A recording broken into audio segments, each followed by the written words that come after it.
then those that can't make it, they can at least be part of the discussion, or they can review it later. Right, so what I'm going to do first of all is share PowerPoint, and I've got an agenda put together. So let me share screen.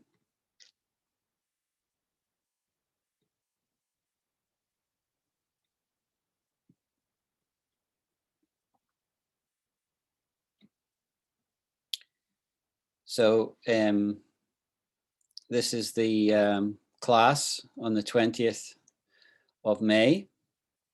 And the agenda I've got is, first of all, I wanted to speak about plans for the future. Now, I have put quite a few thoughts on this on the group chat already, but I wanted to just discuss it briefly here so that everyone, you can give me feedback and thoughts. I am deliberately speaking slowly for everybody's benefit, because not everybody is at the same level and experience of listening. But as we progress in time, I will get faster, but only when everybody is comfortable. So if you are very experienced in English, I will sound quite slow. If you're less experienced at listening, hopefully you are able to follow.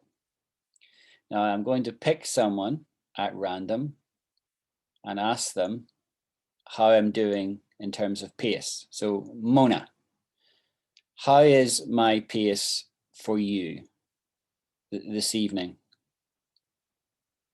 Is it good or not?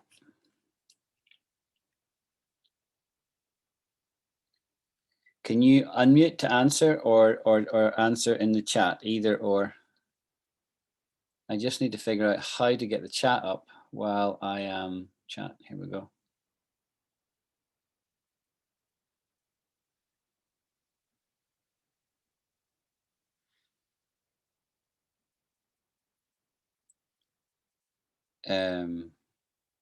I didn't get any feedback. So, Mona, you have come off mute. My audio was off, excuse me. Okay. Yes, it's good, teacher. It's okay, that's fine. Yes. Yeah, so you can come on and off mute, to speak, no problem. Okay. Okay, so we've got audio for everybody apart from Alice, sadly. And we've got a reasonable number of people here, which is great. So this is the agenda. I wanted to talk through what I'm thinking of doing in terms of restructuring the class somewhat. And then we talked about we would do some role play. So we'll do that. And then I want to then give an opportunity early in the class for people to ask me questions. So I've called that section Ask Me Anything. Ask Me Anything is a very common term in English.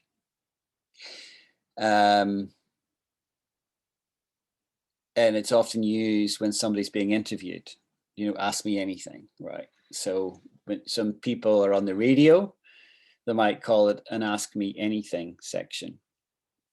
So you can ask me any question about any of the words that we have covered in the last 2 weeks, or any expressions, or anything else that your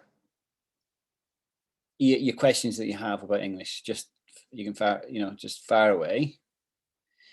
Then I thought, if we have time remaining, we can go through some of the vocabulary that we've already covered, but we've written it in written form. But I can go over that again and reinforce the learning and perhaps give additional examples. And then through the whole thing, I don't want it to be a monologue. And those that have been with me for 2 weeks know that word. Or what's the other word for a monologue that I taught you? Famous from Shakespeare. Henry VIII and his. Need to come off mute to answer. What's the other word for monologue? Particularly to emphasize somebody who's just talking to themselves, like I'm doing right now, since I'm getting no feedback. What is that word? Anyone? You're all smart people. Somebody must remember. No? No one remember? No, sir, I don't remember it. You don't? It might have been Elham remembers. She's put it on the chat.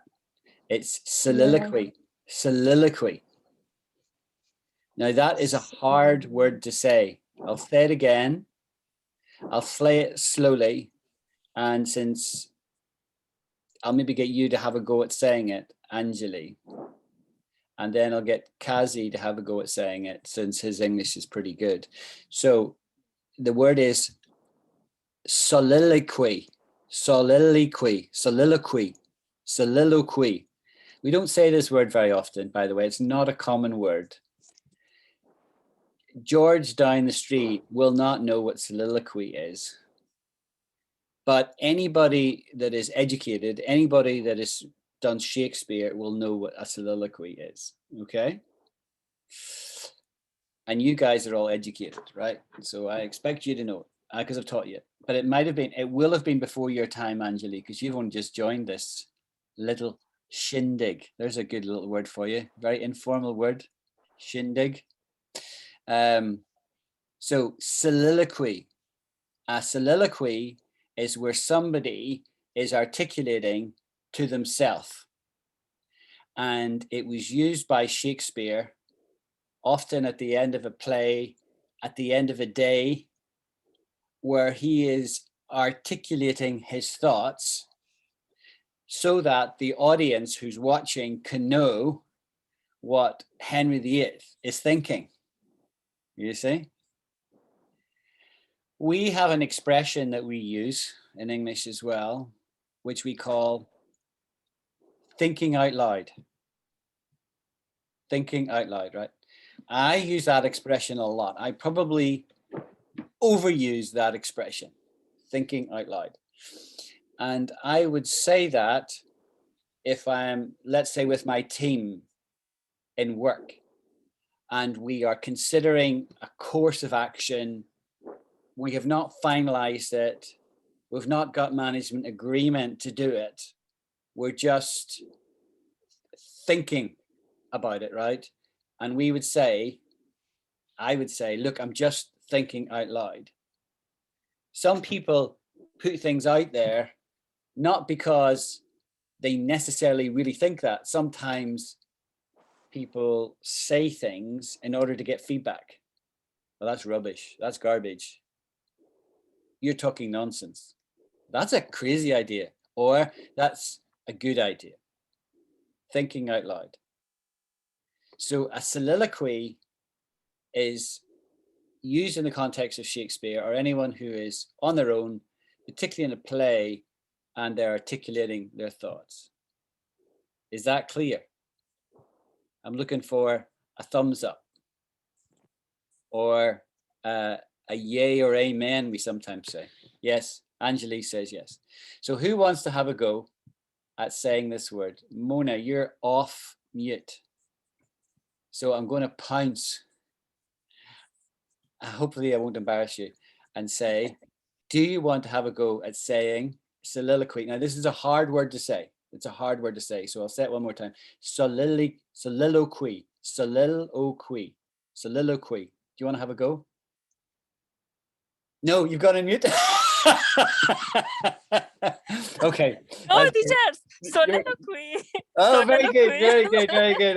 I just looked at you and I see the little microphone, so I thought, she's run away. No, no, teacher. I Okay. thought that you tell me that why my audio is on. No, I just noticed it was on, so I was using that as a. We say, here's another expression I'm going to teach you, a pretext. Okay. That's a pretext, you see. So if something is in a position that allows you to do something else, we say it's a pretext. A pretext. Okay. That's something we'll probably do in the written class, and I'll give more examples of pretext. Very common word used. Okay. So I'll give you an example through as we go here. Somebody might say, I need to watch myself because this is an international thing, and many of the examples you think about are current political. And I don't want to offend anyone. So I'll not name any countries, but let's say one country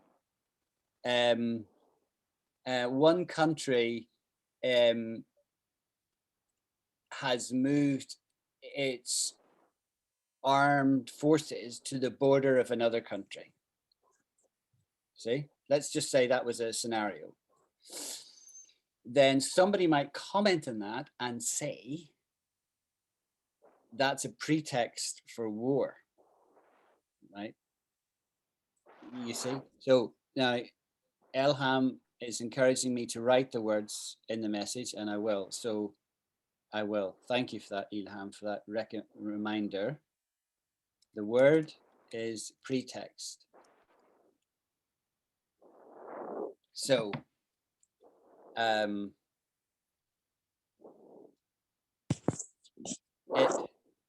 describes a situation. Describes a situation in which a position could be political, geopolitical.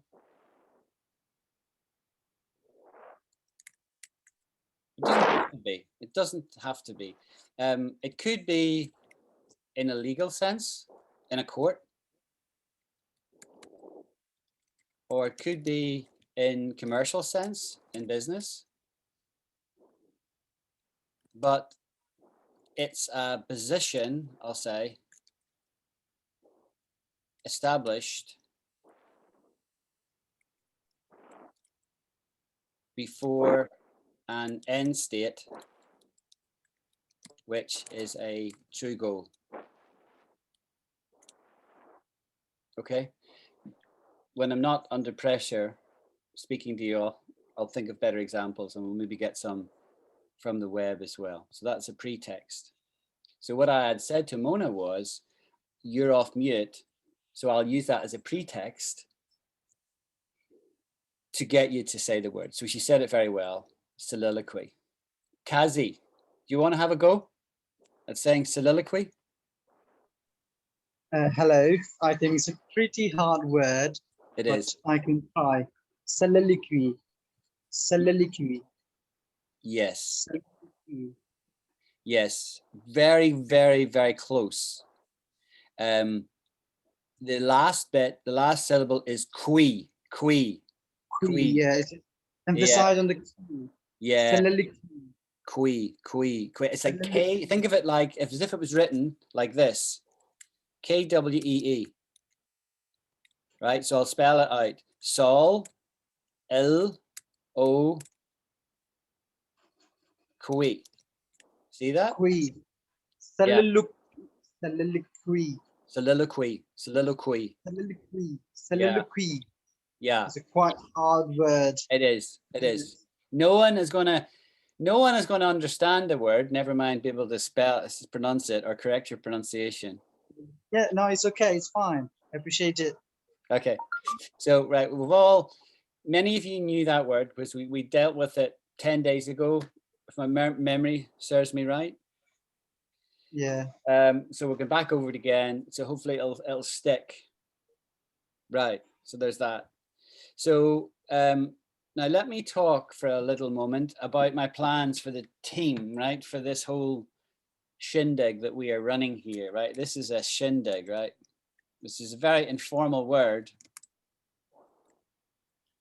to describe some kind of group activity.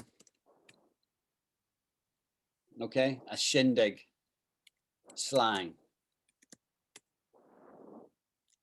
informal, not necessarily derogatory. There's a big word, but we've learned it. And we compared and contrasted it with pejorative, didn't we? We compared and contrasted with pejorative, remember? Who wants to remind the class what the word derogatory means? And is there any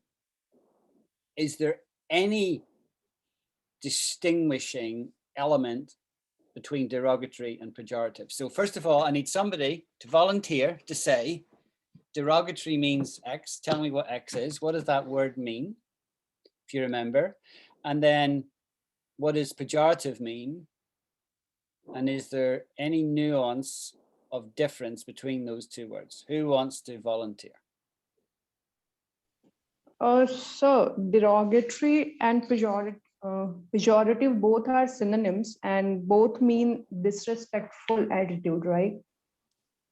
But Yeah. pejorative is like quite a harsh way to say the disrespectful attitude, like show the disrespectful attitude, right? Yes. So everything that you said, Anjali, is correct. Mhm. Okay. I would modify what you said in terms of the definition, though, to say that you said it was disrespectful. I wouldn't quite use those words. I would use words like this. I would say that you're criticizing something, right? Mhm. So if somebody made derogatory comments about the class, they would be saying that it was not very good. Or let's take a different example. I could make derogatory comments about your car. We wouldn't say that's disrespectful. We're just giving an opinion. Okay. Right. So the point is, you're talking something down is when you would say it was derogatory. And you could also, I could say, let's just use an example. So Kazi has made derogatory comments about your accent, say, just as an example, right? You made derogatory comments about your accent. Now that's a perfectly good English statement. We could also say he made pejorative comments about your accent, but we probably wouldn't use the word there. We probably wouldn't. We'd probably say derogatory. Now there is a difference between these words in this one particular regard. You could say that something is a pejorative, but you can't say something is a derogative. A derogative, that's not a word. Okay. So I think pejorative is a noun also. Yes. But derogatory exactly. is only an adjective. Correct. Correct. And that's the reason you can say that. So, really at the end of the day, that's a pejorative, right? Is using it as a noun, and you can't do that with derogatory. So that's the one difference between the words, but the words are essentially synonyms. Okay. Now we have notes and all this in the class. right? I think though the way Hello Talk works is when you join the class, you can't see the previous conversation. Am I right in Yeah. that? Yeah. So Kazi's asked a question here. Is it a Scout's slang word? What was it, shindig? No. I don't think so. I've never heard it in that regard. Maybe, but I don't think so. I've never heard that. We would have to investigate that word a wee bit more. No, So I have one question. sure. So if I'm like body shaming a person, then what would I say? Would I say that I'm making derogatory remarks or pejorative remarks? Derogatory. Okay. Yeah, derogatory. Let me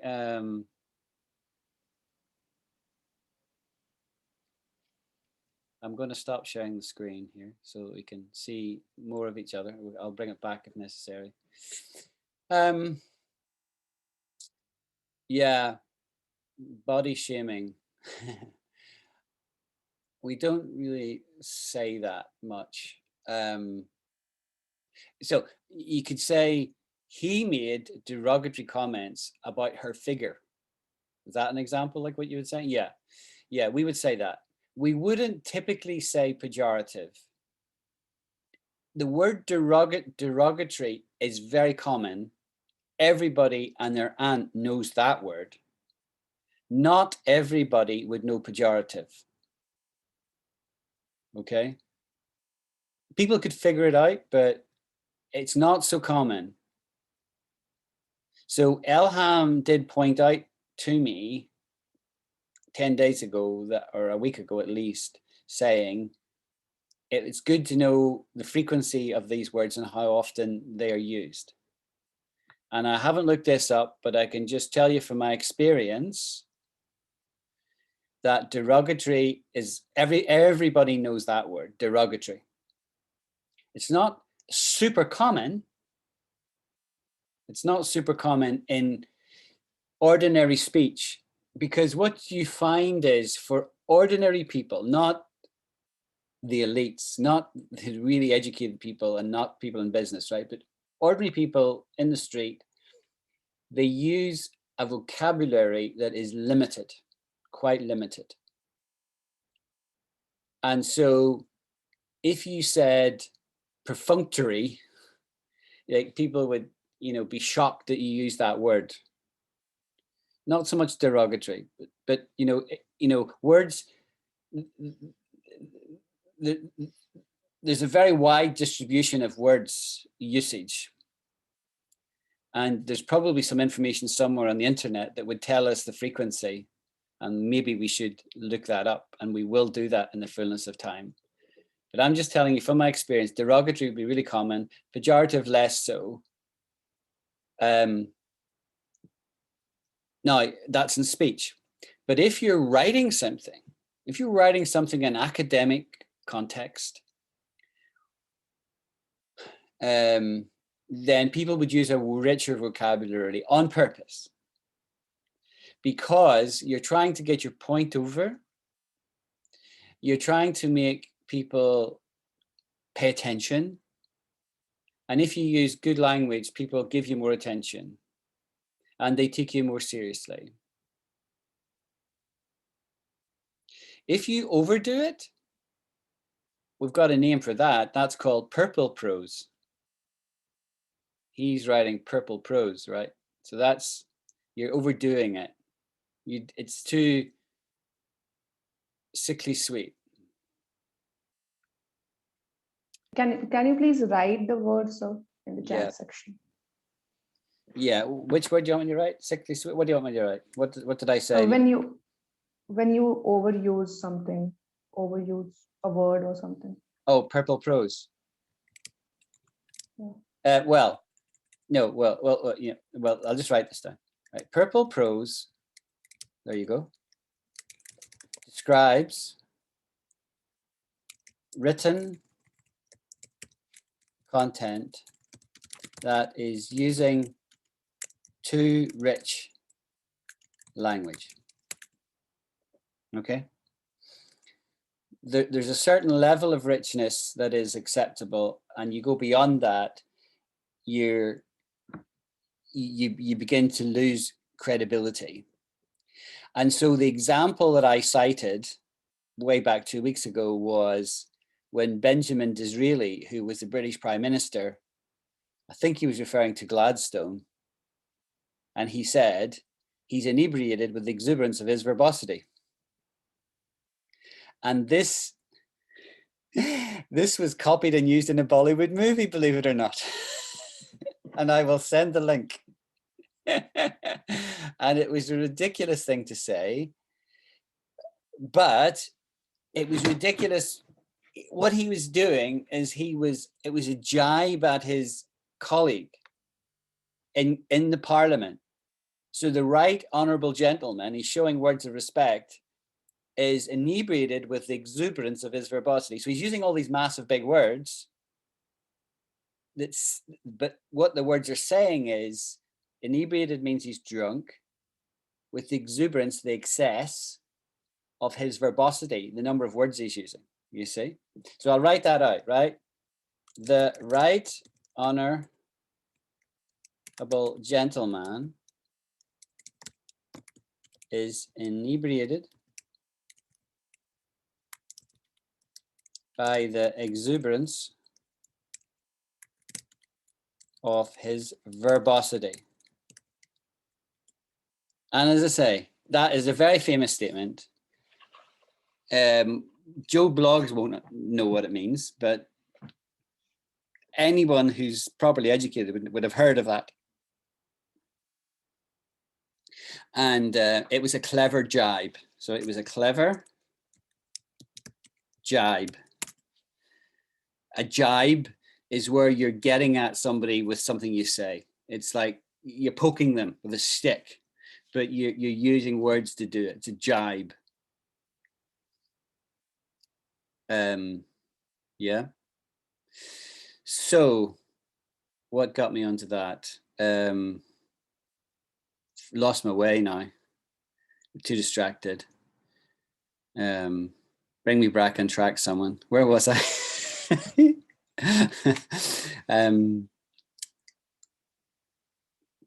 Can't you remember? Yeah. So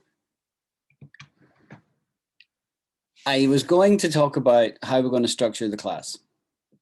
Now, I felt this for a little while,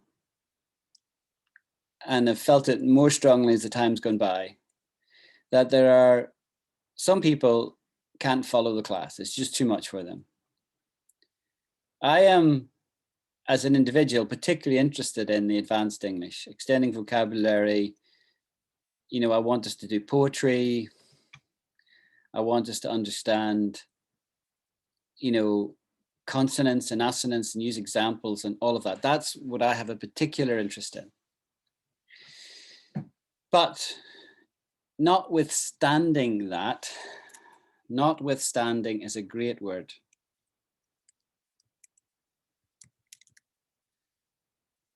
Which is used as a filler as you pivot from one point to another.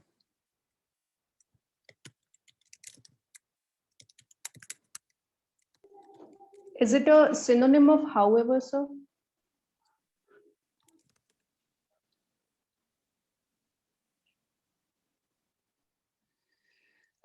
Sorry, I'm trying to read messages as well as listen. Is it the same as however? No. However is like a pivot, but that's a logical pivot.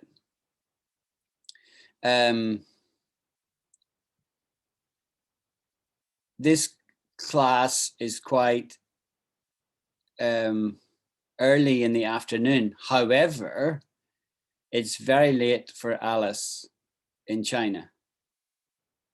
See the logic? There's a logic there. Whereas if you say notwithstanding that, you're sort of putting something there and then you're saying another thing. So yeah, so I was saying, notwithstanding that's my interest and focus, there are many people that really struggle, like really struggle. And so what I'm going to do is create another group, run just like this group, but it will be simpler. I won't be using an advanced vocabulary. It will be focused on the basics, the very basics. And hopefully that will be of help to a number of people. Now, then what I would like to see happen is people that do well there can then upgrade to the advanced class. That's the way I'm thinking. So to answer, Alice is asking a good question there as well. I'll come back to you, Alice, on that question. Good question. Elham made a good point. She said, perhaps we could have 20/80 time management for advanced and common words, i.e. a little bit of time, right? I think that's good for the advanced group, Elham, is my thinking. I agree with you. I don't want to do it all advanced words, but I do want to give you a broader vocabulary. A number of people have said to me, I want to extend my vocabulary. Like when Shweta first spoke to me, she said, I need help with my vocabulary. And lots of other people have said that. So I will help you extend your vocabulary. But the vast majority of communication is not using really big words, right? It is using, it's using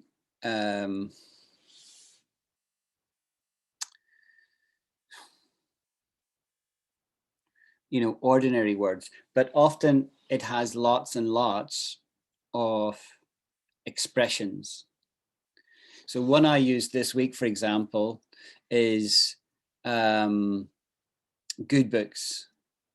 I said, you're in my good books. I think it maybe was to Shweta. And she said, you mean in my notebook? And I realized that I just said something which is a common expression in English, but obviously is a little bit lost in translation if you're not native English speaker. So to be in my good books means I am pleased with you. You want to be in the good books of somebody else, right? As opposed to their bad books. So that's the connotation there is like a ledger. If you have a ledger and you were writing down the people you like and the people on one side and the people you don't like on the other, that's the connotation. Not that anyone ever does that or anybody normal does that, but that's the idea. Okay. Now, I do think the difference between, let's say, this crowd who, I've interacted with maybe 100 people in the last 2 weeks. And of them, maybe 30 people have joined this group. So it's quite a lot of people. And as I've interacted with these different people, I've realized that some people are just much further behind and they could not follow this class. So that's why I'm going to segregate. And for all you lot who are more advanced, it will be a smaller group and you'll be able to move faster.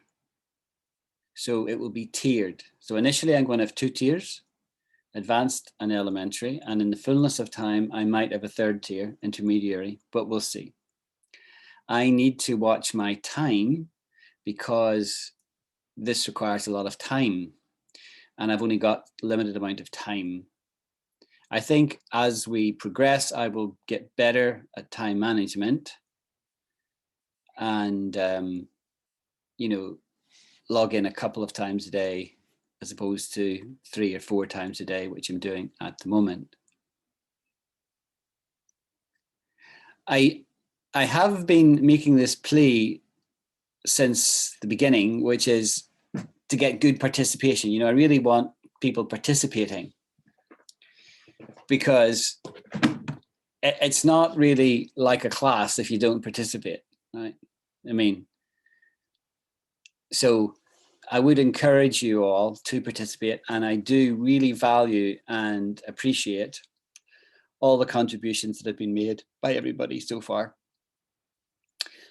A whole number of you are studying and have got exams and have said to me, sir, I cannot do anything this week or for the next month. I'm really busy. Some people are dealing with bereavements and have not been able to be very vocal. So I have said this, but I'm going to say it again because it's a really important point. No one should feel guilty about that at all, right? And I'm not giving anybody a hard time, right? This is a voluntary thing, right? I'm doing this voluntarily. You're voluntarily contributing and so on.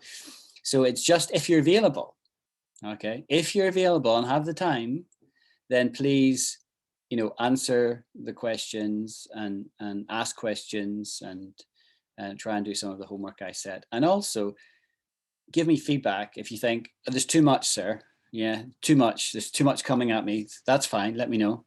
Or there's not enough. I need more homework, kind of thing. Right. So I will be guided somewhat by you guys. Now let me go down, just review the questions that have been asked in the last 5-10 minutes by people. So Kazi's had to go. That's fine. I've answered Elham's question. Alice is asking me to explain though and although. What's the difference between though and although? Do you know, I have never been asked that question before, Alice, in my entire life. So I have to think on the go there. Let me think of examples, first of all. These words are pretty similar, really.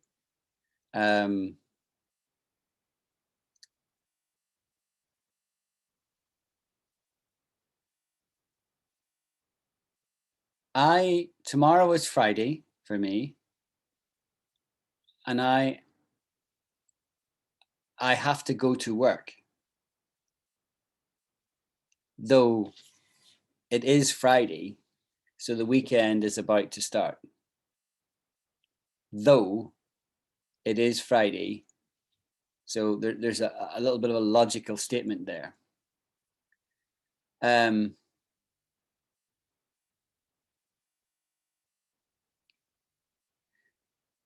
You could say although in a very similar scenario. The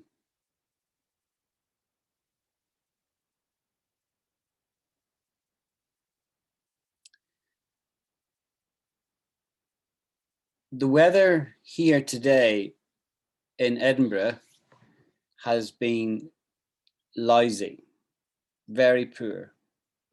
Although the forecast tells me next week it will be better. So although is another one of these connecting words like however and notwithstanding, and it's a contrast.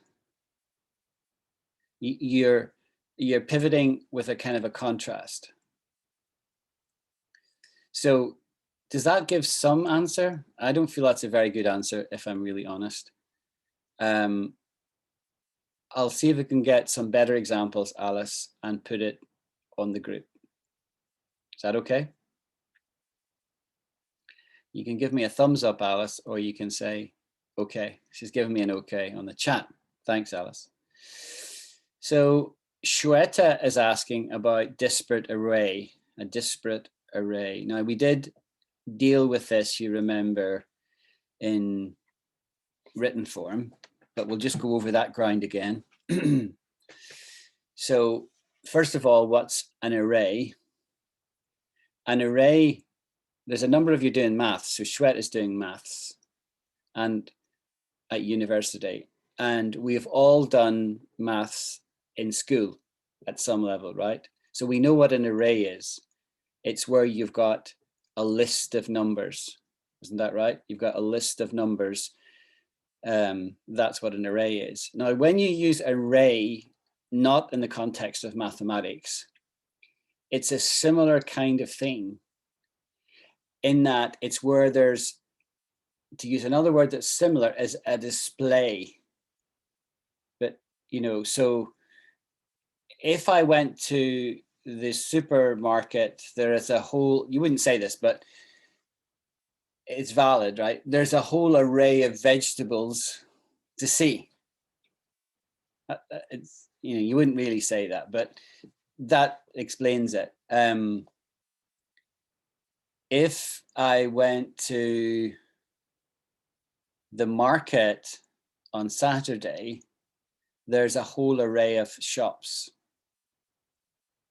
right? So it's got the idea of lots, and they're all laid out. That's really the idea.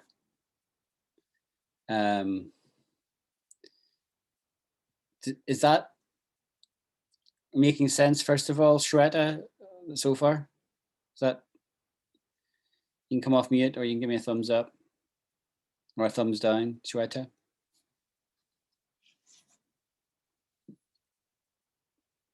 Shweta's ignoring me. No, actually, I don't know how to use this app now. So I'm just getting, I'm just getting familiar with this app now. Okay. So that's an array. Disparate, what does disparate mean? Disparate means, some people pronounce this disparate. Either is valid. I would always say disparate. Some people say disparate, you know. It's like niche and niche, two different ways of saying that word.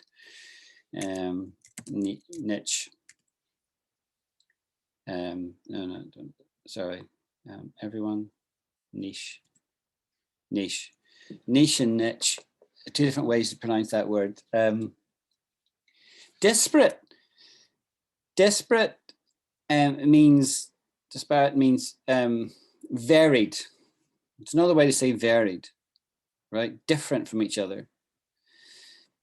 So a disparate array then is where you've got a whole lot of things laid out, and disparate means they're different from each other. It's a disparate array.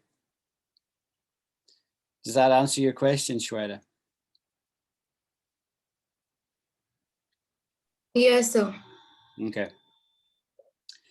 So niche, do you know what niche means? Who knows what niche means? Please define it for us. Anyone? Is it a kind of similar thing? So I think it's a kind of genre or something. No. Well, no, you're no, yeah, you're in the right ballpark, as the Americans would say.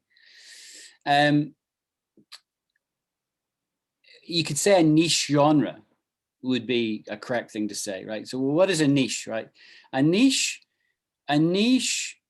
is a little small area is a niche,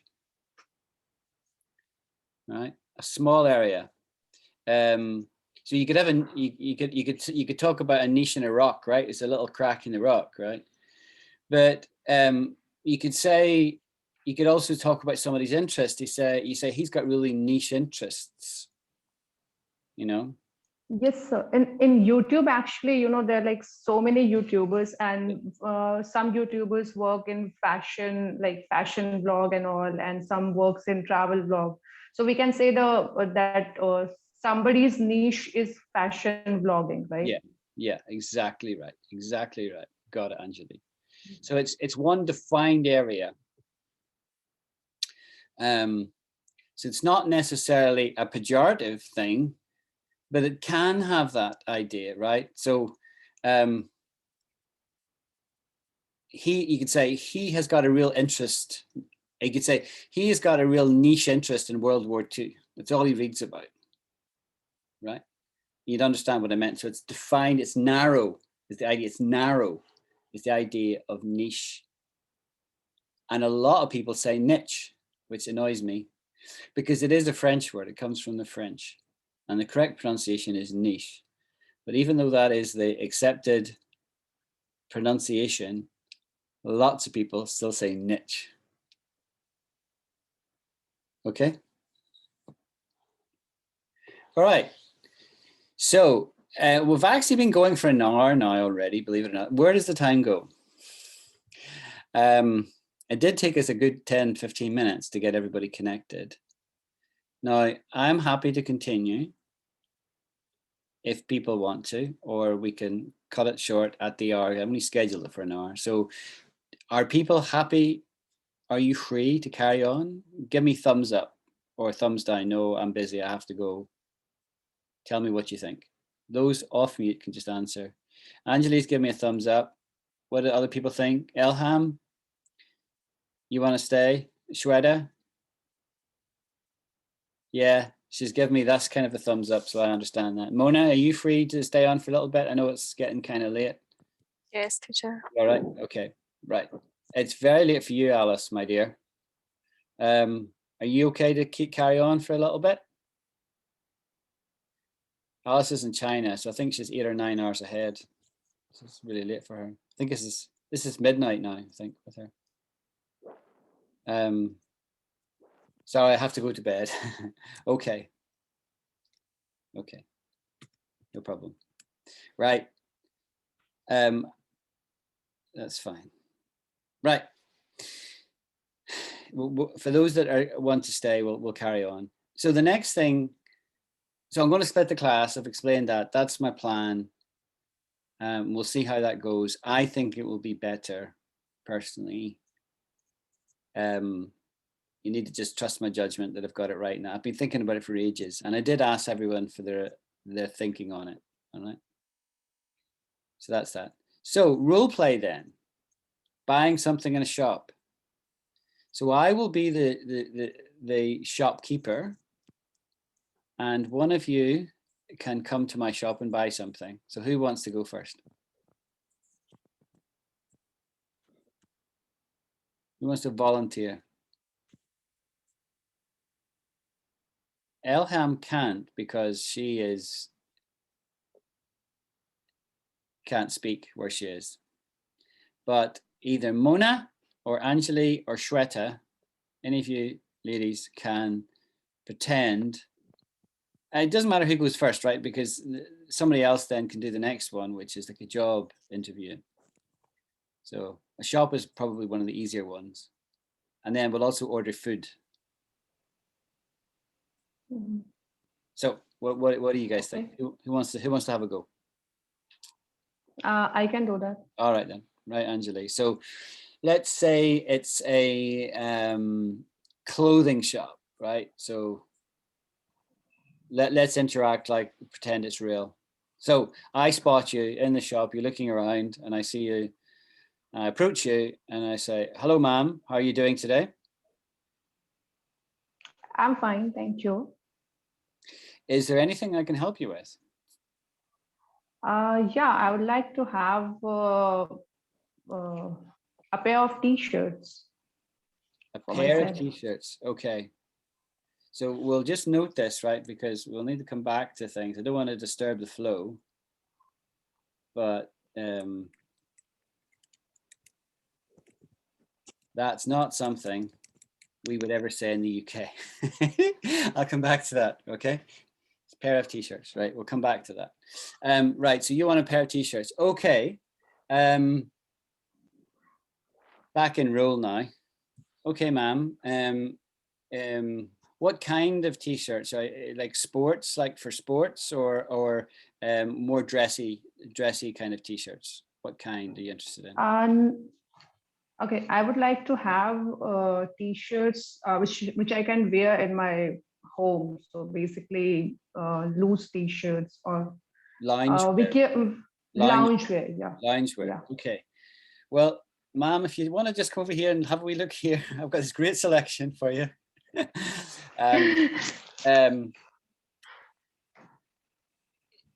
Do you have a particular color in mind, or are you not too fussy? Yeah, I would like any color. There's no there's no Okay. no, there's no certain color in my mind right now. Okay. All right. Well, you know your wardrobe, so you'll know what you want them to go with, whether it's a skirt or pants or whatever you want to go with. So why don't I just leave you for a little bit and you choose and then call me over if you need some help. Is that all right? Yeah, definitely. So you look through the t-shirts and then you come back to me again and restart the dialogue. Okay. So you restart.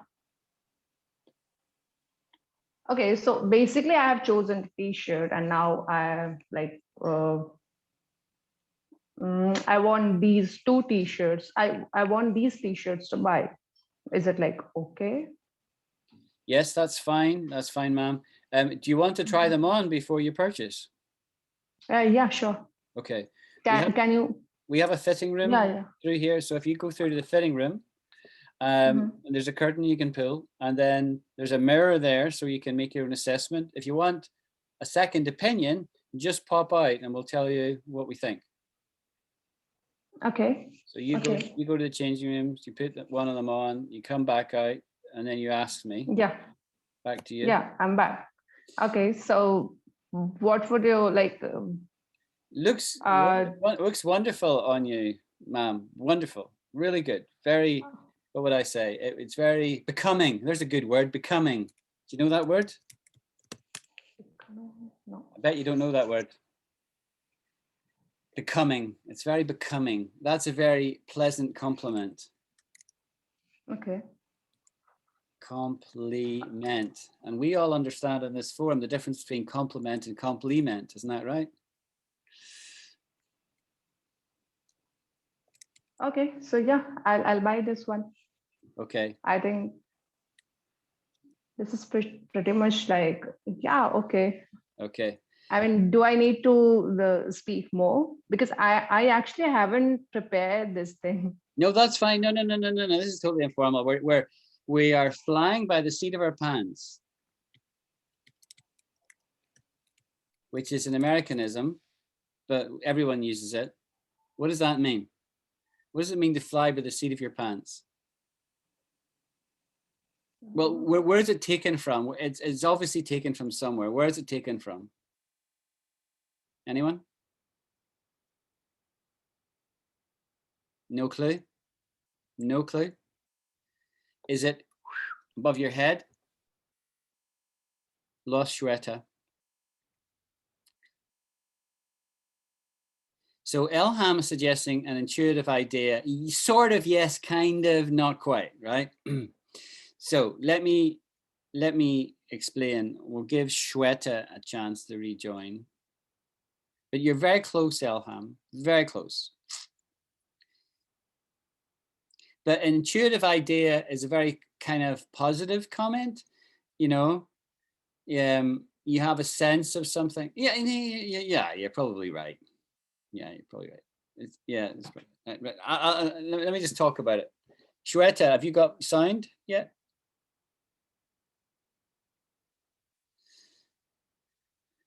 Right, I'm just, for the sake of it, I'm just going to carry on. Hopefully Shweta will rejoin. Yes, Elham has figured this out. She has just said, you mean the expression is negative, like without thinking. Precisely. You should be the teacher.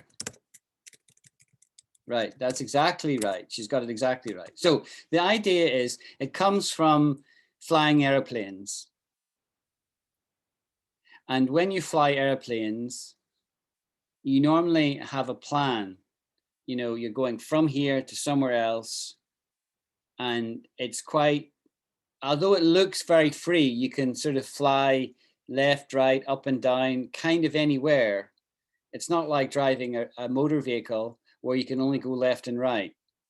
When you're flying a plane, you can go left and right and up and down, right? And do the loop-de-loop if you want, right? So you're a lot of freedom. But notwithstanding, I'm going to reuse that word again, but notwithstanding that freedom, it's actually quite restricted because planes tend to fly in corridors, okay? But if you're flying by the seat of your pants, it means that first of all, the use of pants there. So that is the American use of the word pants, right? Which is your trousers, not your underwear, yeah?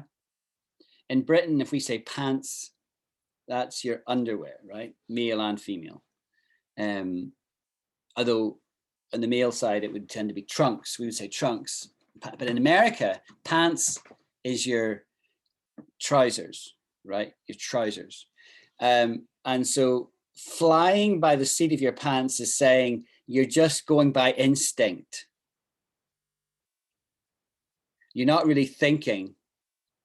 And it would tend to be used in the scenario where you have fighter pilots and they're fighting each other in the air and they have to be very aware of what's going on in 360 degrees all around about them.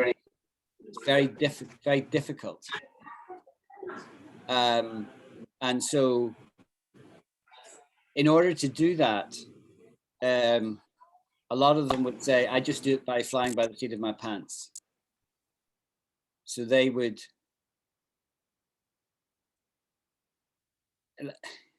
so I'll give you an example, right, of how I've used this in a real life scenario.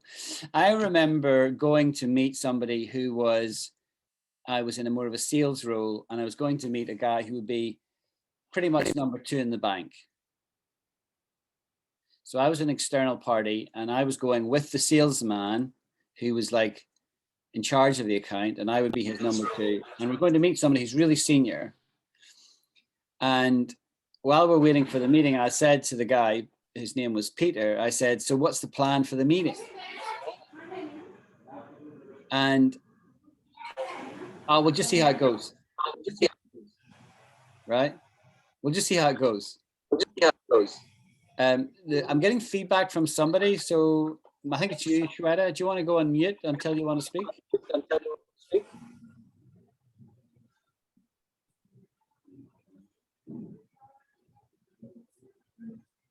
Shweta, if you can go on mute, that would be good, please.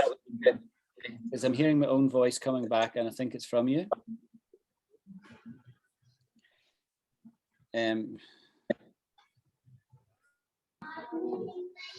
Hello. Can you go on So mute? can you hear me? Yes, but can you go on mute, please? All right.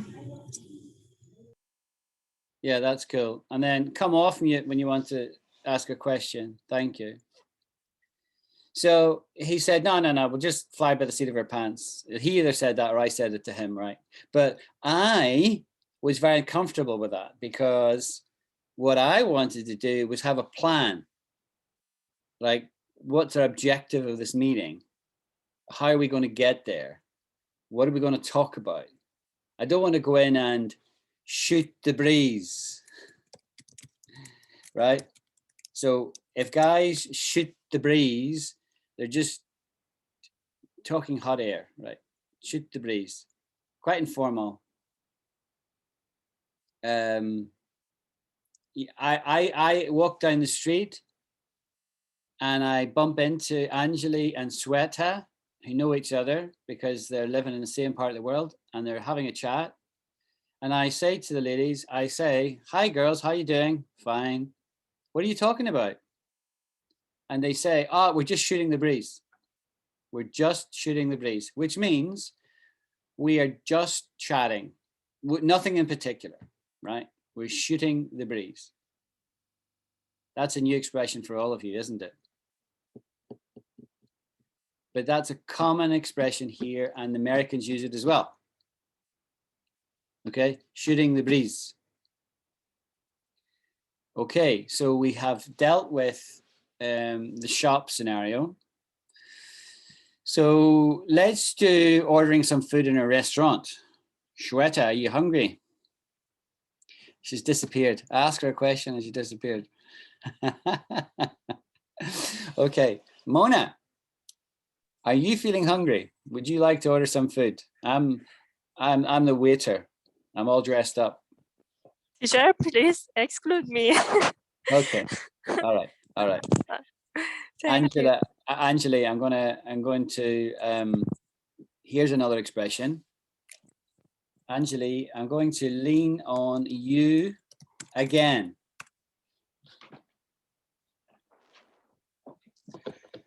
And you can see from how I'm using that pretty much what that means. To lean on somebody again means I'm going to ask them again. I'm going to depend on them. I'm leaning on them. Like it's physically as if I was leaning on your shoulder, but I'm not really doing that. I'm just using that as a metaphor. I need to lean on you again, which means I need to depend on you and you need to help me out here. That makes sense? Okay. Yeah. To lean on you again. So I'm going to lean on you again. And now say you've walked into the restaurant and I say to you, hi, ma'am. Hello. I'll find you a seat. How many is it for? We are like 4 people. 4 people. Okay. I've just got the table for you here over by the window. Would that be suitable? Oh yeah, definitely. Okay. Thank you. Fine. So let me just go and get you my menus. So I walk away, get the menus, come back, whatever. Okay. While you're choosing, ma'am, would you like a drink now? Oh yeah, sure. Okay. So So you've got there's soft drinks, so there's wine. Will you be drinking tonight? I would like to try some wine. Okay, so I'll just interrupt here as we go, right? If I say, are you drinking tonight? Are you drinking tonight? That's a question about alcohol, right? It's not water, right? Because everyone drinks when they're eating, everyone, right? It's assumed that you're going to be drinking. So it's either soft drinks or alcohol. And if it's a licensed restaurant, I can offer you alcohol, but it has to be a licensed restaurant, which is a legal status that allows us to sell alcohol. Okay. So if I ask you the question, will you be drinking tonight? I'm asking you, do you basically want alcohol, which would either be typically wine with a meal, although some people like to drink beer instead with a meal. The more fine the restaurant is, the more likely that it is to offer only wine and not beer, right? But if it's an Indian restaurant, say, which is one of our favorite foods in Scotland, by the way, that's the favorite kind of food in Scotland, is Indian food, it would sell beer as well as soft drinks. And it probably wouldn't sell wine unless it was a very posh one. But it would sell Cobra and Kingfisher and stuff like that, right? So if I'm saying, are you drinking tonight? Yeah. So you said yes. So I'll then here you go, ma'am. Here's the wine menu. okay. I'll come back in a few moments. And if you have any questions, or do you know already, do you want white or red? Can you please suggest me the best one, or I can say the pièce de résistance of Yeah, certainly you can ask me what the pièce de résistance is. Absolutely. It is, however, ma'am, very expensive wine. It's £150 a bottle. So are you sure you want to spend that much money? Oh yeah, sure. You do? Okay, great. So I am now rubbing my hands. Here we go, right? There's a good expression. Rubbing my hands means I'm very happy. I'm rubbing my hands because I'm going to make some money of you tonight. Because if you're going to buy the most expensive wine, then you'll probably order more than one bottle. you'll order expensive food. Money's no object with you, right? So I'm rubbing my hands. Rubbing my hands indicates I'm going to make money from you. Simple as that. I'm rubbing my hands. Okay. So I would get the bottle. I would come back and I would ask you, would you like to taste? Would you like to taste, ma'am? Yeah, it's like first time I'm trying the wine. Yeah, and I like it. Okay. So I would now, if I was a proper sommelier, there's a good word. The sommelier is like a waiter, except the sommelier specializes in wine and can tell you what wine goes well with different foods. Sommelier. You would only have a sommelier in a fine dining restaurant.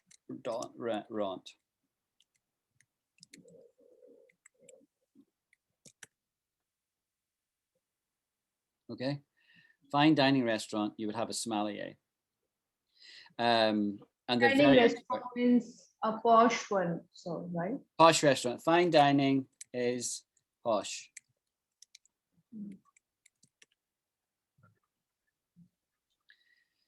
So ordinary people don't eat in fine dining restaurants very frequently.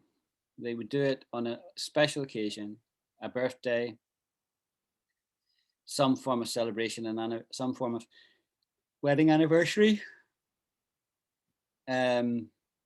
People in business sometimes would eat in fine dining restaurants. It all depends on people's means.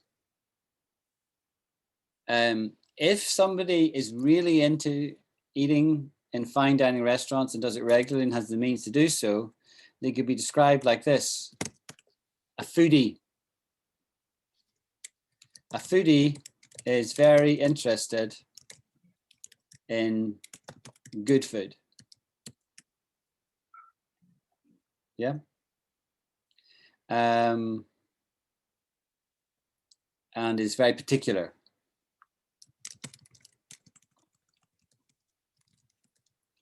And people put it on their informal CV. I'm a foodie, by the way. I like to eat good food, right? People say that, a foodie. So when people are ordering wine, they almost always, like 99.9% of the time, do the tasting thing, where they will swill it in the glass and smell it, and then take a wee sip. And then if they're happy, they will then accept it. It is their prerogative. What does prerogative mean?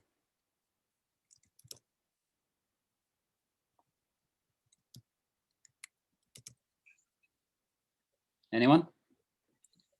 Your prerogative? Prerogative means privilege. It's your right. So it is my prerogative to vote because I'm over 18. But I need to be over 18 to be eligible, and I need to be a citizen. But if I have the correct requirements, to touch on something we've learned in the last couple of weeks, if I tick all the boxes, then it's my prerogative, which means it's my right, my privilege. I'm eligible to vote. And so where I was going with that was to say that after I smell the wine and taste the wine, it is my prerogative to reject it. I can say, I actually don't like that. I think I'll have something else. And the waiter or the sommelier has opened the bottle meanwhile, so it's wasted, right? I have never... Is like Sommelier is the name of a wine or the Yeah. person who sells that? The sommelier is the equivalent, the logical equivalent of the waiter, but where the waiter is taking to do with the food, the sommelier is taking to do with the wine and other drinks.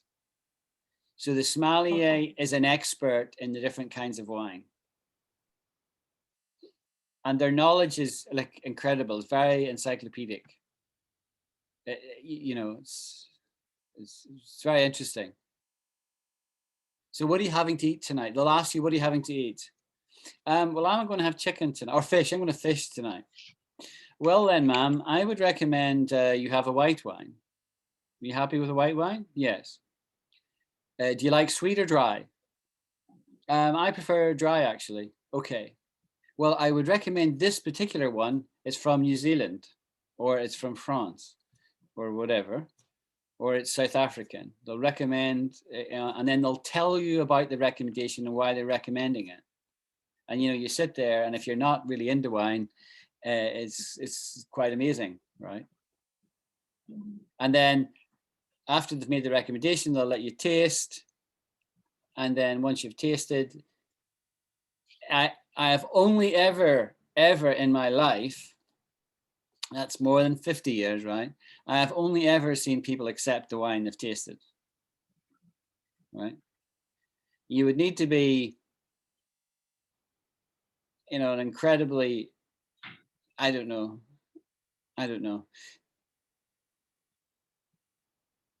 sort of makeup of a person that would turn away a wine that you've tasted, right? So, but it is the reason I said prerogative is it is your prerogative. It is your right to do that, right? They're offering you that. They're offering you the taste it. You don't have to accept it. Okay, so I've given you the wine. So now I'm going to ask you, ma'am, right, so we had a bit of fun there on pièce de résistance. You might ask me that with respect to the food more than the wine. So you would say, sir, I believe you're famous for the beef here. Is that so? Or can you tell me what the pièce de résistance? Now people here in Britain don't typically say it with a French accent. They would say pièce de résistance, but it's perfectly acceptable to say it with a French accent. It probably should be said with a French accent. It only sounds right done with a French accent, you know? It depends how much emphasis you want to put on it, right? What is your pièce de résistance? Pièce de résistance, right? So if I was saying it, I wouldn't say that word very often, but if I was saying it, I would do it with a French accent, or as best a one as I could manage. What is your pièce de résistance? Oh, ma'am, it's our pig's head, you know, or it's our, what is it? They call it pork belly. It's our pork belly, right? And you might say, I don't eat pork. Okay, then. Well, that is our pièce de résistance. So if you don't like pork, you can't have it. Then I'll offer you something else. Would you like lamb? Would you like meat, or would you like vegetarian? What you know? What are you interested in, or whatever? We'll talk about that. So Okay, I would like to have some like vegetarian food. Vegetarian, okay. Well, then if you look on this page, you'll see we have a number of selections. And if I could make a recommendation, this dish, couscous dish, is really, really wonderful. And it's got artichokes in it. How does that sound? Yeah, that would be perfect. Okay. And then I would come to the next person and ask them what they want, and I would go around all four, and then I would go away, and then I would come back. And after a while in a restaurant, the waiter will always come back to your table, and they always ask you how you like the meal. Like, they're instructed to do this. They always have to do it. And so I'd come and say, ma'am, how's the meal? Yeah, I love the food. Okay. And if you were answering that question, you would always smile. right? You have to smile. You can't say, I love the food. You have to say, Oh yeah. you have to communicate your soul a bit with a smile, okay? So you say, the food's lovely, thank you very much. The person who's asking that question hates to have to ask you that question, because many waiters are at college, they're not a professional waiter, they don't want to be doing this job, they're just doing it to make some money, and they hate to have to go and ask that question, because they're going to be mortified if the person says, I'm hating the food. I hate this meal. It's awful. It's cold, you know. And sometimes, rarely, but sometimes you have to say that, you know. Look, there's a wee creepy crawly on my table. There's a wee creepy crawly in my lettuce, you know. So, so they always ask that question. Because people are so embarrassed by that question, I mean, this is reality. This is what I'm telling you is exactly reality, right? People are so embarrassed by the question. If there is something wrong with the meal, a lot of people will still say, it's okay, it's fine, thanks, it's fine. Because they don't want to get into the dialogue. And they don't want something else. What would sometimes happen is say, the food's cold, or, you know, or the beef, you know, it's too rare. The beef is too rare. I want you, what you would typically happen there is you would call a waiter over and you'd ask the waiter, can you do something about that? And he would say, yeah, or she would say, yeah, no problem, sir. How do you like it? Would you like it a little red, or would you like it cooked all the way through? How do you like it? Now, they've typically already had that conversation with you. If you order beef, they say, how would you like your beef? And the answer to that question is it varies, right? You can have it well done. You can have it rare. Rare's at one side of the spectrum, well done's the other. You can have it medium, medium rare, or blue rare. Blue rare is like, you know, they just stuck it in the oven and took it out again. It's like basically raw meat. It's pretty gross. But some people like that. And well done means it's cooked all the way through, it's brown, there's no blood to be seen, there's no red to be seen. Medium is somewhere in between, a little bit pink, and medium rare is a bit pinker, blue rare is all pink. If you're vegetarian, as some of you may be, being from India, then you will never take that option. You'll never have that to go through that. You'll just order the vegetarian dish. In this country, vegetarianism is quite popular nowadays, not for religious reasons, but for all sorts of reasons. And people who are vegetarian or vegan tend to be quite, we use the word evangelical about it, right? They want everybody else to be a vegetarian as well. But it's not a religious thing here. But there's a huge number of people are vegetarians, and there are some restaurants that are purely vegetarian. So you get a lovely range of food.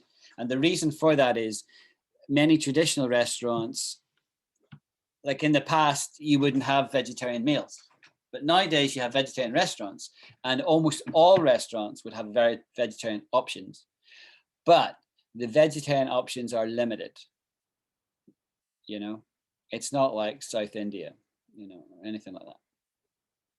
With your wonderful disparate array of vegetarian offerings, which I have tasted and are amazing. Or your incredible array of breads. I mean, who knew? Here we have naan bread, right? But over there you've got roti and a whole plethora of examples. Some people say plethora. That's an acceptable pronunciation of that word, plethora, which means a whole range, a whole range.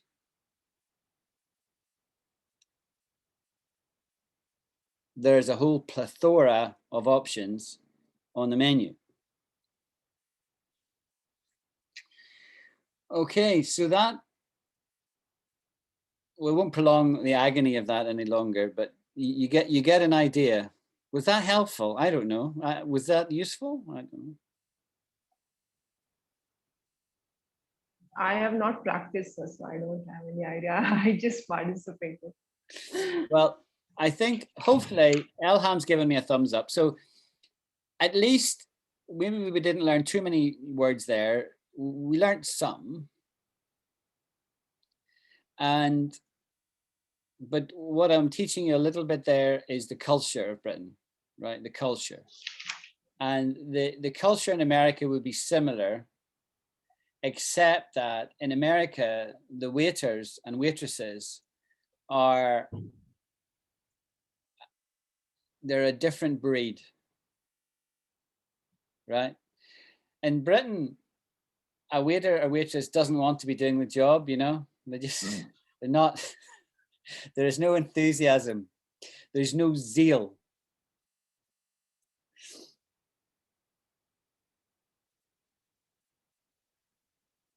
So Elham's asking me what you would ask the sales staff not to disturb for a while in a polite way. Yes, that's a good question, Elham. So the sales assistant in a shop will come, they don't impose themselves on you as a rule, right? And if they approach you, they will come and just ask, is there anything I can help you with? It would be very polite, their inquiry of you, okay? Is there anything I can help you with, ma'am? The answer to them back, if you don't want any assistance, is, no, I'm okay, thanks, I'm fine. I'm fine. And we would often also throw in there, we would add, I'm just here for a wee look. I'm not here for anything specific. I'm just looking around, seeing what's available. So some people in shopping want assistance and other people don't. They want to be on their own. So if I was, let's say, buying something for my wife and I was in a woman's shop, I mean, I would definitely want help. Like I wouldn't have a clue. I would feel embarrassed to be there and I wouldn't even want to lift anything off the, you know, because it's women's clothing, right? So I would be kind of a bit mortified even being there. I would be an awkward male in a female environment. It feels foreign, feels strange, you know. So in which case, a female assistant would approach me and say, would you need some help, sir? Yes. And then I would immediately explain, I'm looking for something for my wife and I'm thinking about something like this. Can you recommend something, right? That's very typical. If it's a woman in a woman's shop, then they know exactly what they're looking for, right? And they may want help or they may not. That's up to them, depends on their personality type. Does that fully answer your question, Elham? Yeah, okay. Okay, so that's shopping. I think we'll leave the job interview for another day, right? Because it will go on too long if we do that. So, does anyone have any questions on anything that we've done in the last week or even the last 2 weeks? Any questions that have come up in the group chat?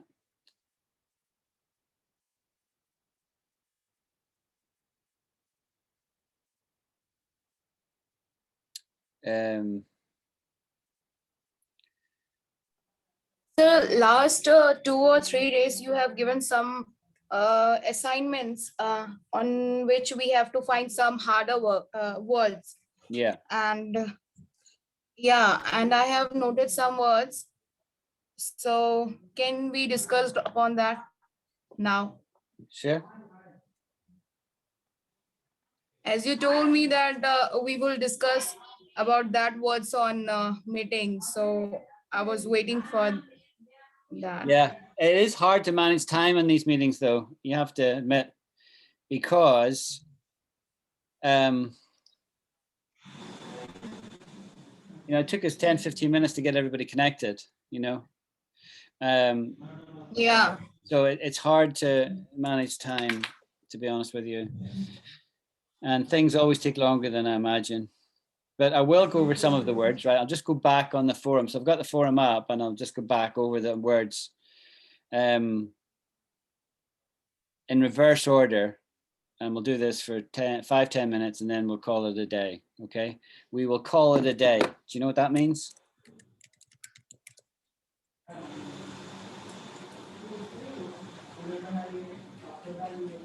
Yeah, Elham got there before me. She knew what it meant. All right, so call it a day means that's the end of the day, right? That's the end, but it means the end of the lesson.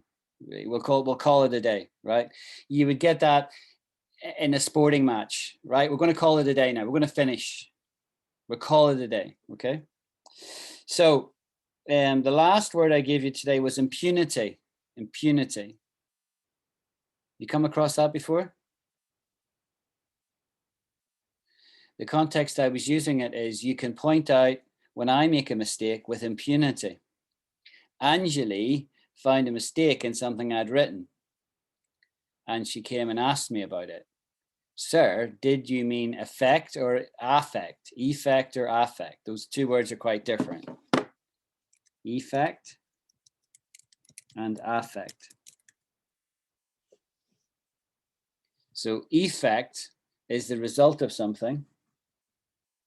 And affect is to pretend something.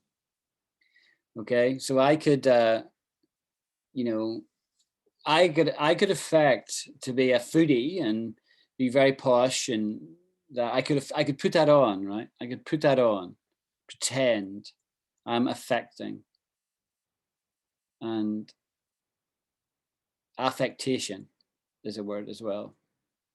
With great affectation. So he spoke to the audience with great affectation, right? He's putting on a show, right? He's affecting. Where effect is the result of something, right? The effect of the wet weather has kept me indoors today and I've not really been out much. Pretend, is it not true? Yes. Yes, but it's different from pretend, because to pretend is I am trying to pass myself off as something different. I'm pretending, right?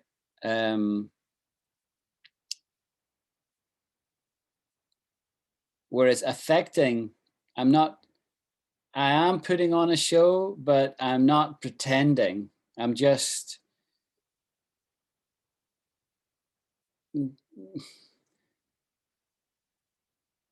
I could say, I'm affecting to be that I'm educated, but I'm not really. So I'm not pretending there, but I'm trying to make you think I'm educated, but I'm not really. You see that difference, Elham? Is that making sense? Yeah. So, or where effect with an E is the result, right? And so the scenario was, the sentence I'd used was deleterious effect, right? So if we keep on losing staff, it's going to have a deleterious effect on the ability of the team to deliver solutions because we won't have the resources. So deleterious means weakening. That drug she's been on long term is having a real deleterious effect on her health. That is a very common usage of that word. It doesn't belong to the medical establishment, but you would think they own it because they really use it more than anybody. Deleterious. So impunity means without punishment. Okay.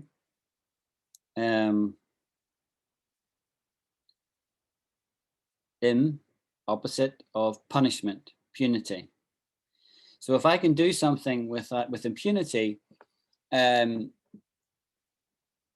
can get away with it. So I could go down our motorways at 80 miles an hour with impunity. Now the speed limit's 70, but I could probably drive at 80, a little over the speed limit with impunity. But if I was doing 90, I could get pulled over by the police. And if I was doing 100, I could lose my license. But I can probably get away with doing 75 or 80 with impunity. Yeah, that's what impunity means. And then the word beyond that we looked at was innocuously. Innocuously. Anybody remember what that means? Shweta is gone. She asked for this and she's gone, but it'll be on the recording. So innocuously means harmless.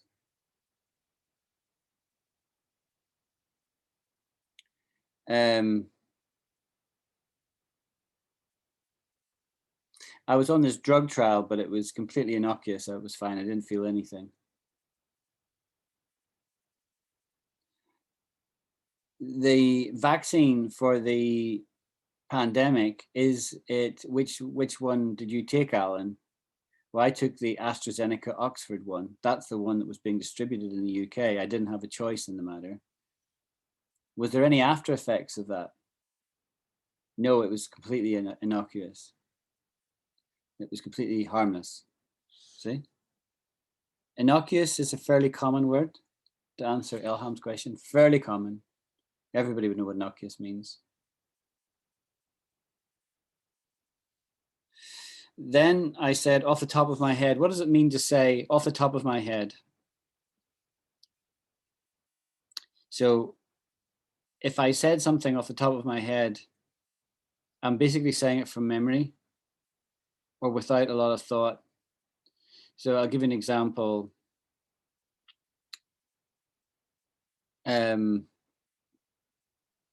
It would often be a preface to a question.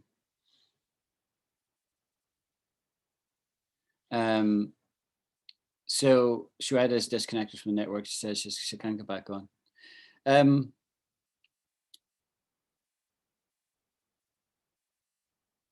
Alan, tell me off the top of your head, how many different countries are in your group? That is a prime example of that usage of that.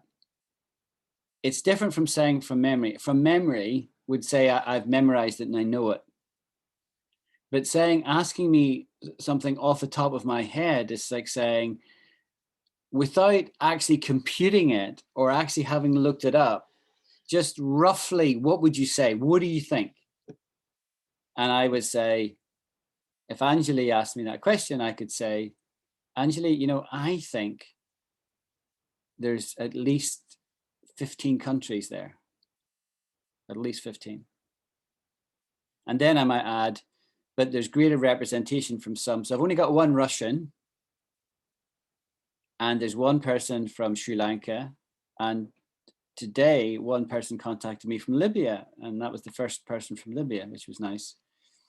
But I've got 4 people from Iran and about 4 people from India.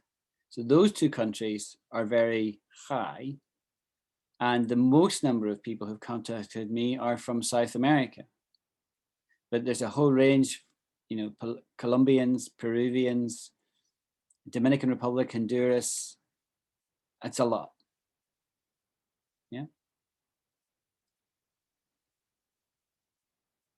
So that's what off the top of my head means. Off the top of your head, name 3 good wine brands. Excellent. Excellent question. And I could answer that question if I actually drank wine, but I don't.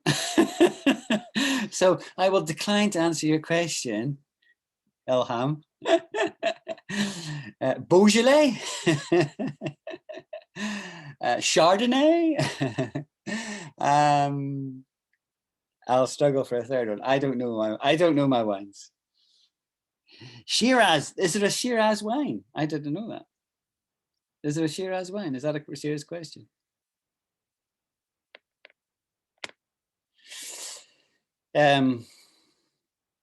Okay. I really feel we need to call it a day, boys and girls, because this has gone on for about 2 hours now. So we need to stop. Okay. Because otherwise the recording is too long for anybody to watch. Okay. And what we haven't covered, we can cover, you know, through the class and do it next week and so on. All right. So I'm going to call it quits here. And here's another expression. Last thing I'm going to teach you today is I'm going to get out while the going's good. I'll write it on the forum. I am going to get out while the going's good. That's new for you guys, isn't it? That's new, isn't it? You don't know that expression, Anjali, do you? Get out while the going's good? Yeah. So, yeah, so the going's good just means there's opportunity. There's opportunity. So I'm going to get out here when the going's good, right? I don't want to be stuck here any longer. So I'm going to get out when the going's good. Very, very, very common expression. You know, so even if you're not going to quit, I'm going to quit. Yeah, it's the idea there. So can I access the chat section after the class? So what happens is when I save it, as soon as I kill it, you lose it, right? But it's stored with the recording. So what I will do as a text file, I will take the text file and I'll add it to the group chat. So you'll get it all, but not within 2 minutes. It takes about 10 minutes to download the recording. Okay. But I will send it to you. I will send it to, I'll add it for everybody onto the group chat. Elham is thanking me. Lots of words and expressions. There are a lot. I agree. There's you know, and until I started doing this little shindig, I hardly knew how many there was. But now I'm very attuned to thinking about what I say and realize, am I using a metaphor, an expression, an adage? What is that I'm saying? And I write it down in my book, or I write it in my, I've got a wee note on my phone. And between the two of them, it's getting more and bigger all the time. And there's more things get added to that than I can actually talk you through. So I reckon it would take quite a while, and it feels, here's a good word, inexhaustible, which is not the same as infinite. It's not infinite, but it feels inexhaustible, which means we would never exhaust the bottom of this, right? There's so many expressions. Inexhaustible. Inexhaustible, yeah, like... yeah, exhaustible. So we'll use the positive before we do the negative. The positive case, exhaustible means that it's limited, right? You will exhaust it means that you will finish it. So this applies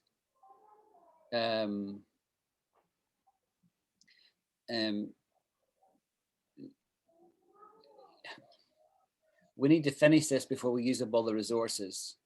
You would say they're exhaustible, right? We'll have to do this in a limited period of time because the resources are limited. So they're exhaustible. But we say inexhaustible much more frequently than we say exhaustible. Inexhaustible, I'll write it down. Inexhaustible.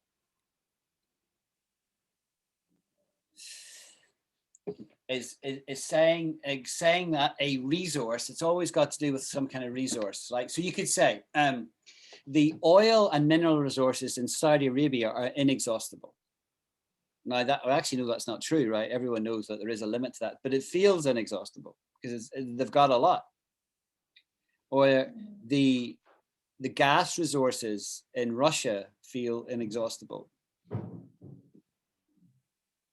We can say that renewable resources are inexhaustible, right? Yeah, you could. For example, solar energy or like wind energy. Yeah. People wouldn't say that though. They wouldn't say that. And the reason they wouldn't say it is because everyone recognizes that renewable resources are harder to tap into.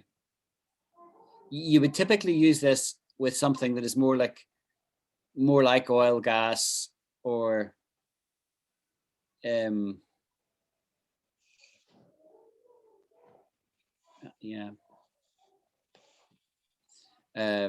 I'm getting called for my dinner now, so I'll have to go soon.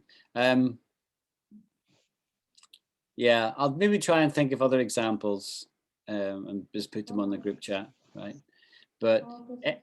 any resource that is, there's a very high supply of, it's inexhaustible, right? So I'm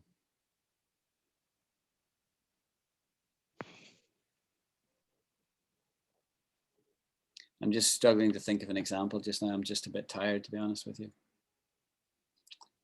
Okay. But you got the basic meaning. I'm struggling right now because I'm tired to think of a great example. But yeah,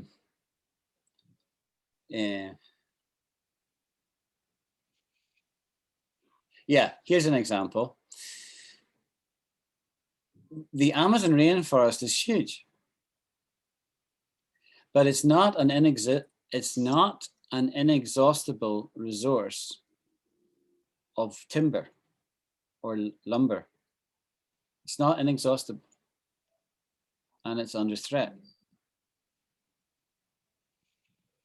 So there, you would say it's not inexhaustible, two negatives, which is a more powerful statement than saying it's exhaustible. I'm saying it's logically the same as saying it's exhaustible, but no one would ever say that. They would always use the two negatives, because two negatives make a positive in English, as we know. Unlike in Greek, by the way. In Greek, if you do two negatives, it doesn't mean a positive. In Greek, it means extra specially negative. Very interesting. Right. I'll give you examples of that in the future. But anyway, that's a very much aside, right? So it's the forestry resources in the Amazon rainforest, although huge, are not inexhaustible, and actually they're under threat. Okay, so that's not a bad example. Just a thought up there. All right. We'll call it quits. We'll call it a day. I'm exhausted. That's when we would say exhausted without in it. The opposite. We just say I'm exhausted, which means I'm really tired out. Right? Yeah. Or a word that we learned on the forum a few days ago was knackered. I am knackered. Right? I'm really, really, really worn out. I'm knackered. And very, very informally, we would say this here, but you wouldn't say this in America, I don't think. I would say I'm plutered. I'm plutered. Right? That's a very informal slang way of saying the same thing. Yeah, Ellen is right. Okay, I appreciate it's late for you guys too. I'll bid you all good evening, and I'll see you on the chat, on the forum, okay? Okay, sir. Thank you so much. Okay, good night. Good Good night, evening. Elham. Bye. Bye. Bye.